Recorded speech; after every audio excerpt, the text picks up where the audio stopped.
hommes qui sont ici ce soir, encouragez votre femme de s'épanouir, de trouver qui elle est. Parce qu'une femme, elle est comme cette vase d'argile remplie d'un parfum si précieux. Et elle ne cesse de se vider sur sa famille, sur ceux qui sont dans le besoin. Une femme, elle a de la compassion.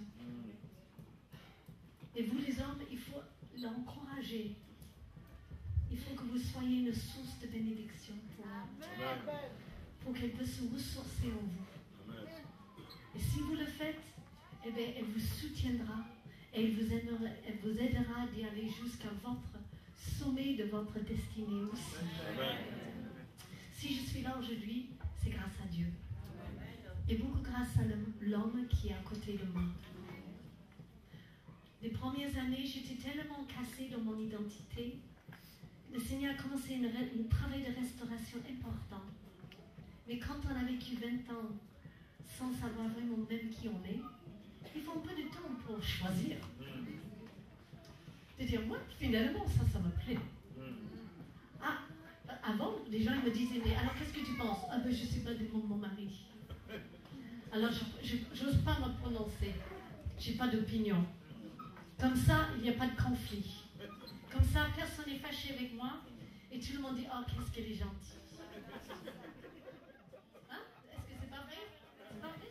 Oh, elle est tellement gentille. Elle sourit tout le temps. Ah, c'était bien. J'étais là. J'avais rien à faire. J'avais un homme de Dieu à côté de moi. J'étais... ministère, moi? Oh, mon ministère, c'est celle de mon mari. Mon mari? Oh, je suis son ombre. Je suis la femme merveilleuse qui le soutient, qui repasse ces chemins. J'étais un peu trop artiste pour être vraiment la femme idéale. Mais il voyait qui j'étais, mon mari. Il n'a jamais essayé de me changer pour que je devienne quelque chose ou quelqu'un que je ne suis pas. Et le Seigneur me donnait le discernement de savoir exactement qui il était. Mais il m'a jamais découragé, il m'a toujours dit, mais vas-y, tu peux le faire. Mais moi, de chanter devant les gens, j'avais tellement peur que je mettais que des jupes blancs comme ça, les gens ne voyaient pas mes genoux qui tremblaient derrière.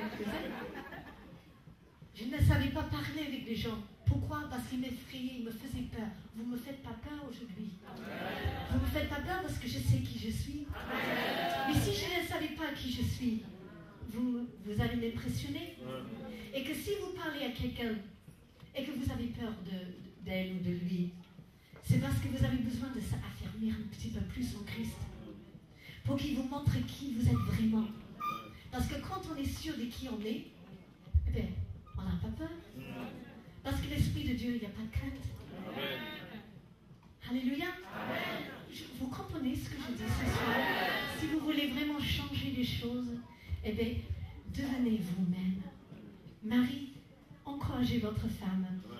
Elle est peut-être un peu différente, mais c'est beaucoup plus original d'avoir une femme différente qu'une femme comme tout le monde. Et votre mari aussi, il faut que bien, ils sont un peu différents, hein? Et aujourd'hui, eh bien, ensemble, on se fortifie l'un et l'autre. On est complémentaires dans le ministère. Complémentaires. Et je crois que c'est vraiment la vision de l'Église aujourd'hui. On a passé par des années difficiles. Il y a eu des moments où il fallait que moi je le tienne. Ou que, oh là là, c'est un peu lourd, c'est un peu difficile, le ministère, c'est un peu difficile. C'est un peu difficile, ça peut être les finances, c'est un peu difficile. Je ne t'inquiète pas, ça y est, tu m'as aidé à avoir suffisamment de muscles que maintenant c'est mon tour. Il y a une autre chose, la Bible nous parle d'une armure. Et quand on a parlé de David hier, je me disais, mais cette armure de Saül était tellement lourde. De quoi ressemble votre armure? Vous êtes peut-être petit détail, mais dans le monde spirituel, vous êtes des géants. Vous êtes des vaillants guerriers, des vaillants guerriers. Les hommes, ils vous regardent, et les femmes vous regardent, ils voient vos faiblesses. Ils ont envie de vous remettre dans la boîte. Ah, mais c'est pas vous, ça, hein? Hein? Vous savez que si vous ne savez pas ce que voulez, il y aura toujours quelqu'un qui sait pour vous. Il y aura toujours quelqu'un pour décider pour vous. Et c'est pourquoi qu'il faut qu'on fasse attention à nos enfants dans ces moments où ils ne savent pas vraiment qui ils sont. Attention de ne pas imposer ce que vous pensez qu'il devrait être sans se consulter à Dieu.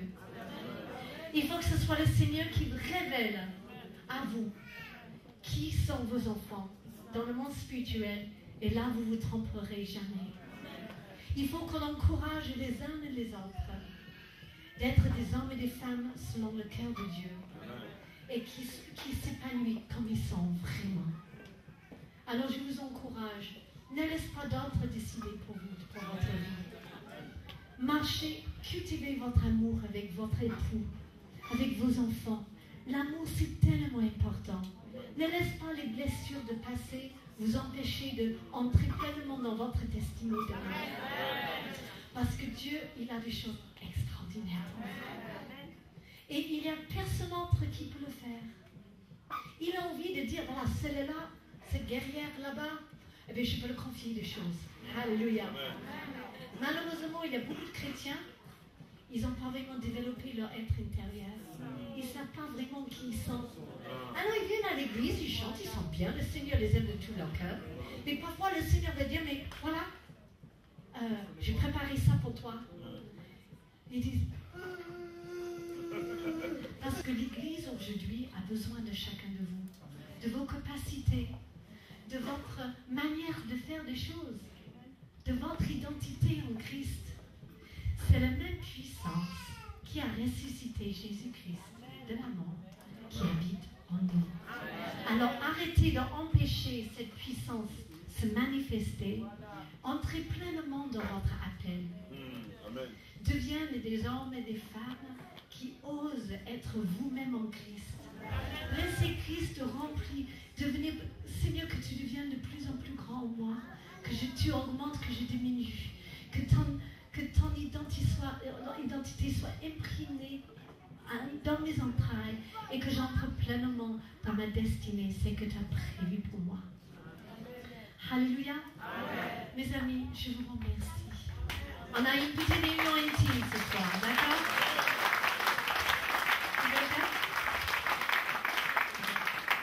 Ça, c'est mon mari.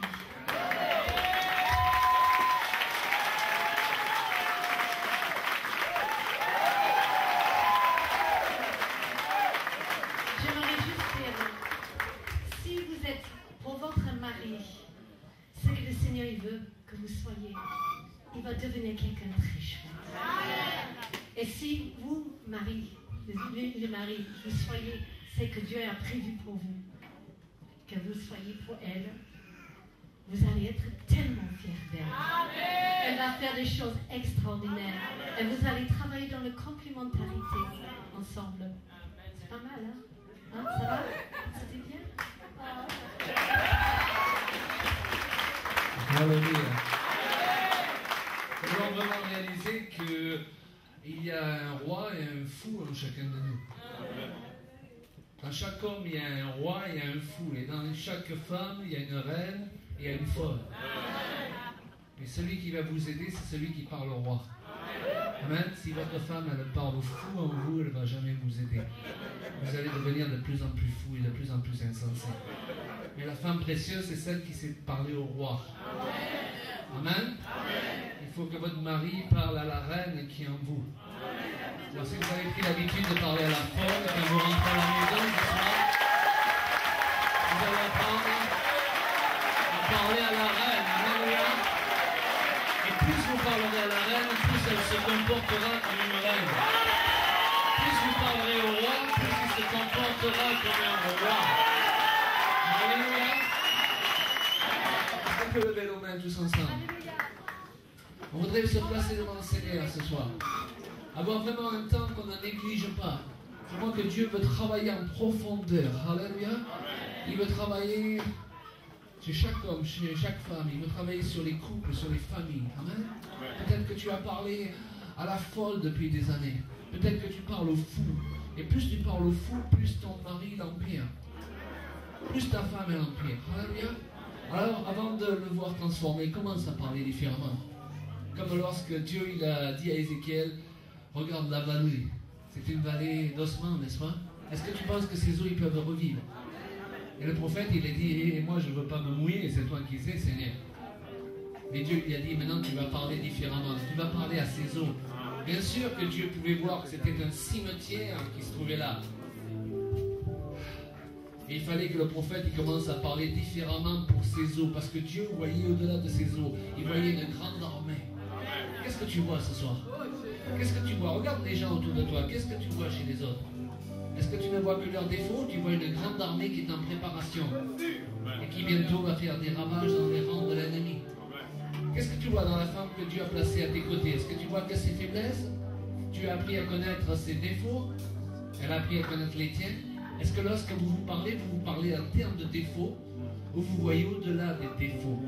Et vous voyez le guerrier, la guerrière.